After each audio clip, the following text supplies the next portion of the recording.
प्रिय मित्रों, स्वागत है आपका आपके अपने चैनल स्टडी विद प्रदीप में। दोस्तों में हम लोग लगातार जो है अपने टीजीटी, पीजीटी, एलटी और जीआईसी की वैकेंसी के लिए प्रैक्टिस पेपर श्रृंखला को आगे बढ़ा रहे हैं। यह प्रैक्टिस पेपर श्रृंखला आपके बॉटनी से स्टार्ट की गई है और लगातार आगे बढ़ रही। हम लोग प्लांट एनाटॉमी पढ़ रहे हैं और एनाटॉमी का आज लास्ट हिस्सा है जिसमें आपके 12 से 15 क्वेश्चन प्रैक्टिस पेपर के लिए रखे गए। इसके बाद हम लोग एम्ब्रियोलॉजी में पहुंच जाएंगे, फिर ऐसे एक एक करके फिजियोलॉजी में पहुंच जाएंगे, फिर एम्ब्रियोलॉजी में, ऐसे करके एक टॉपिक आगे बढ़ते जा रहे हैं। यानी चैप्टर के क्रम वाइज देखा जाए तो ये 9वां टॉपिक है और 9वें टॉपिक को हम लोग करने जा रहे हैं और एनाटॉमी का यह तीसरा वीडियो है जो आपके लिए लाभदायक है। चलिए स्टार्ट करते हैं। मेरिस्टम शब्द किसने दिया? मेरिस्टम शब्द किसने दिया था तो आपको बताना है। मेरिस्टम शब्द को सबसे पहले किसने दिया था? नागेली ने। मेरिस्टम शब्द सी नागेली द्वारा दिया गया था। मेरिस्टम एक ऐसा स्थानित क्षेत्र है जिसमें कोशिकाओं के विभाजन की असीम क्षमता पाई जाती है। अब केंद्रीय जाइलम पाया जाता है। अब केंद्रीय जाइलम किसमें पाया जाता है? जाइलम दो प्रकार के होते हैं, अपकेंद्रीय, अभिकेंद्रीय। अभिकेंद्रीय जाइलम पाया जाता है किसमें? द्विबीजपत्री पादप में पाए जाते हैं, द्विबीजपत्री पौधों की जड़ों में पाए जाते हैं। ठीक है, तो जब जाइलम का विकास इस प्रकार होता है कि प्रोटोजाइलम परिध की ओर और मेटाजाइलम केंद्र की ओर होते हैं तो इसे एक्सार्च कंडीशन या सेंट्रीपिटल जाइलम या अभिकेंद्रीय जाइलम कहते हैं। इस प्रकार जाइलम का विकास द्विबीजपत्री संवहनी पौधों की जड़ में पाया जाता है। इसके विपरीत द्विबीजपत्री संवहनी पौधों के तने में एंडार्च या सेंट्रीफ्यूगल यानी अपकेंद्रीय जाइलम पाया जाता है, जिसमें प्रोटोजाइलम केंद्र की ओर और मेटाजाइलम परिध की ओर होते हैं। वहीं पे अगला क्वेश्चन आपका है एम्फीबेसल। अगर आप चैनल पे नए हैं तो चैनल को सब्सक्राइब और अवश्य करिए, अपने मित्रों को शेयर करिए। यह वीडियो लगातार आपको मिलता रहेगा और बहुत से एग्जाम पॉइंट्स हैं, बहुत से ऐसे वीडियोज हैं जो आपके लिए लाभदायक हैं। चैनल से जुड़े रहेंगे तो आपको इसका मौका अवश्य मिलेगा देखने को, पढ़ने को और जानने को, और जो आपके लिए लाभदायक होंगे।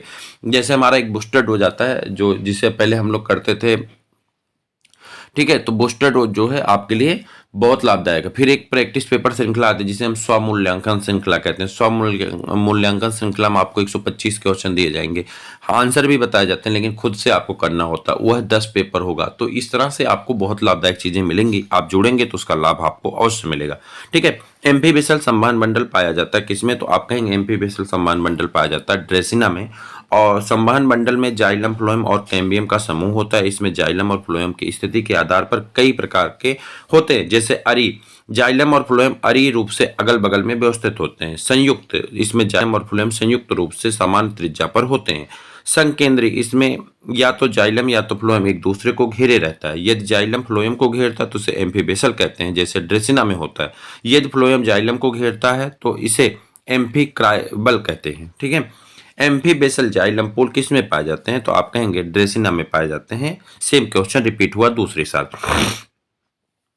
निम्नलिखित कथनों पर विचार कीजिए और नीचे दिए गए कोटों की सहायता से सत्य कथन का चयन करिए। एम्फीक्राइलर संवहन पोल में फ्लोएम जाइलम के चारों ओर घेरे रहता है। देखिए यहाँ पे दिया गया था एम्फीक्राइलर में, यहाँ पे देखिए फ्लोएम जाइलम के चारों ओर घेरा रहता है। फ्लोएम जाइलम को चारों ओर घेरा रहता है, उसे एम्फीक्राइलर कहते हैं। सेम कंडीशन यहाँ पूछी गई है। एम्फीक्राइलर संवहन पोल में फ्लोएम जाइलम के चारों ओर से घेरे रहता है। विवृत संवहन पोलों में कैम्बियम अनुपस्थित होता है। अरी संवहन पोलों में जाइलम और फ्लोएम अगल बगल त्रिज्या पर व्यवस्थित होते हैं। अरी संवहन पोल में जाइलम और फ्लोएम अगल बगल त्रिज्या पर उपस्थित नहीं होते हैं। अब आपको बताना है कौन सा आंसर आपका सही है। ABCD कॉलम के हिसाब से चलना है। तो आपका सही आंसर होता है A और C। अब यहाँ देखिए कौन कौन सा। संवहनी तंत्र में जटिल ऊतक जाइलम और फ्लोएम पाए जाते हैं। जाइलम तथा फ्लोएम दोनों मिलकर संवहन मंडल बनाते हैं। द्विबीजपत्री में जाइलम और फ्लोएम के बीच कैम्बियम होता है। ऐसे संवहन मंडल जिनमें कैम्बियम होता है उसे लगाकर द्वितीयक जाइलम और द्वितीयक फ्लोएम बनाते हैं। इन्हें खुला संवहन मंडल कहते हैं। एक बीजपत्री पादपों में कैम्बियम नहीं होता और द्विबीजपत्री ऊतकों में अनुपस्थिति के कारण ये बंद संवहन मंडल कहलाते हैं। जब जाइलम और फ्लोएम एकांतर तरीके से अलग अलग त्रिज्या पर स्थित होते हैं तो उसे अरी संवहन मंडल कहते हैं, जैसे कि मूल में, यानी मूल मतलब जड़ में। और एम्फीक्राइलर संवहन मंडल फ्लोएम और जाइलम को घेरे रहता है। इमारती लकड़ी उत्पन्न करने वाला पौधा सोरिया रोबुस्टा का कुल संबंधित है, किस कुल से संबंधित है? तो आप कहेंगे डिप्टेरोकार्पेसी। किससे? डिप्टेरोकार्पेसी से संबंधित है। इमारती लकड़ी उत्पन्न करने वाला सोरिया रोबुस्टा डिप्टेरोकार्पेसी कुल से संबंधित है। इसे सालू या साखू कहते हैं। यह द्विबीजपत्री बहुवर्षीय वृक्ष है। इसकी लकड़ियां बहुत कठोर, भारी, मजबूत और भूरे रंग की होती है। इसके संस्कृत में अग्निवल्लभा अश्वकर्ण और अश्वकर्णिका कहते हैं। साल की काष्ठ का उपयोग सेतु निर्माण, रेलवे स्लीपर, नाव और बैलगाड़ी इत्यादि बनाने में किया जाता है। रेलवे स्लीपर बनाने में किसकी लकड़ी का उपयोग किया जाता है? तो आप कहेंगे सोरिया रोबुस्टा की लकड़ी का उपयोग किया जाता है, जैसा कि ऊपर आपको डिस्क्रिप्शन में बताया गया। व्यवसायिक कार्य किससे प्राप्त किए जाते हैं? व्यवसायिक कार्य जो प्राप्त किए जाते हैं आप कहेंगे ओक से प्राप्त किए जाते हैं। व्यवसायिक कार्य किससे प्राप्त किए जाते हैं? उससे प्राप्त किए जाते हैं। व्यवसायिक कार्य फ्लोजन से उत्पन्न होते हैं। ए ओक से प्राप्त होते हैं। इसका वानस्पतिक नाम केवकर्स सुबर है। बोतलों में लगने वाले कार्य इसी के वृक्ष से प्राप्त किए जाते हैं। उसके बाद आ जाइए, कार का कमर्शियल डेरिवेटिव्स क्या है? कार कहाँ से कमर्शियली पैदा होता है? तो आप कहेंगे फेलोजन से। कहाँ से प्राप्त होता है? फेलोजन से।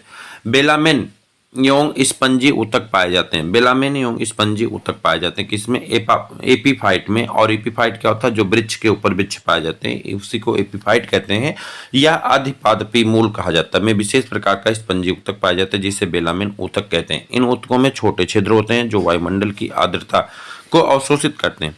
ये जड़ें हवा में लटकती रहती हैं, जिन्हें वायुमंडलीय जड़ें या वायवीय जड़ें कहते हैं। इन विभिन्न प्रकार के आर्किड्स में इस प्रकार की जड़ें पाई जाती हैं। इनमें से कौन सा पौधा वातावरणीय जल को शोषित कर लेता है? तो कौन सा पौधा है वातावरणीय जल को शोषित करता है? तो वो कौन है? आर्किड। बेलामेन ऊतक किस में पाए जाते हैं? तो आप कहेंगे बेलामेन ऊतक जो हैं वो पाए जाते हैं। बेलामेन ऊतक पाए जाते हैं आपके किस में पाए जाते हैं? तो आंसर होगा आपका किस में? आर्किड के वायवीय जड़ों में। आर्किड जड़ों में बेलामेन उत्पन्न होते हैं। तो आर्किड जड़ों में बेलामेन ऊतक कहाँ से? डर्मेटोजन से। कहाँ से? डर्मेटोजन से उत्पन्न होते हैं। बेलामेन एक स्पंजी बहुस्तरीय अधिचर्म है जो अधिपादप या अर्ध अधिपादप पौधों के वायवीय जड़ों का बाह्य आवरण है। बेलामेन ऊतक का प्रमुख कार्य आधार प्रदान करना है, जलक्षय को रोकना और पौधों को जल के अवशोषण में सहयोग करना। आर्किड जड़ में बेलामेन ऊतक जड़ के डर्मेटोजन से व्युत्पन्न होता है। जड़ें किस आधार पर अपस्थानिक होती हैं? जड़ें किस स्थान पर अपस्थानिक होती हैं? तो आप कहेंगे उत्पत्ति के स्थान पर। कहाँ पर? उत्पत्ति के स्थान पर। अपस्थानिक जड़ें बीज के रेडिकल से उत्पन्न होती हैं। रेडिकल से निकलने वाली जड़ों के नष्ट होने के पश्चात पौधों के किसी अन्य भाग से निकलने वाली जड़ें अपस्थानिक जड़ें कहलाती हैं। यदि ऐसी जड़ें तने के आधार से निकलती हैं तो इसे रेशेदार जड़ें कहते हैं। मूसला जड़ बीज के अंकुरण के पश्चात मूलांकुर से निकलती हैं। कैस्पेरियन स्ट्रिप क्या होती है? कैस्पेरियन स्ट्रिप किसकी बनी होती है या क्या होती है? तो आप कहेंगे सुबेरिन की बनी होती है कैस्पेरियन स्ट्रिप। और अंतःत्वचा मंडल में कार्टेक्स को पृथक करने वाली परत होती है जो सभी जड़ों में पाई जाती है। इसकी कोशिकाएं जीवित होती हैं। इसकी कोशिकाएं कैसे होती हैं? जीवित होती हैं, जिनमें स्पर्श रेखी भित्तियों पर कैस्पेरियन स्ट्रिप पाई जाती है। कैस्पेरियन स्ट्रिप या कैस्पेरियन पट्टी की उपस्थिति अंतःत्वचा के लाक्षणिक गुण है। इन पट्टियों में प्रायः सुबेरिन पाया जाता है। तो आपको बता दें इस प्रकार से प्लांट एनाटॉमी हमारा कंप्लीट होता है। कल हम लोग पढ़ेंगे अगली टॉपिक को, और अगली टॉपिक जो भी होगी हम आपको बता देंगे। चैनल को सब्सक्राइब करें, अपने मित्रों को शेयर करिए। फिर मिलते हैं किसी और वीडियो में, तब तक के लिए इजाजत दीजिए। जय हिंद।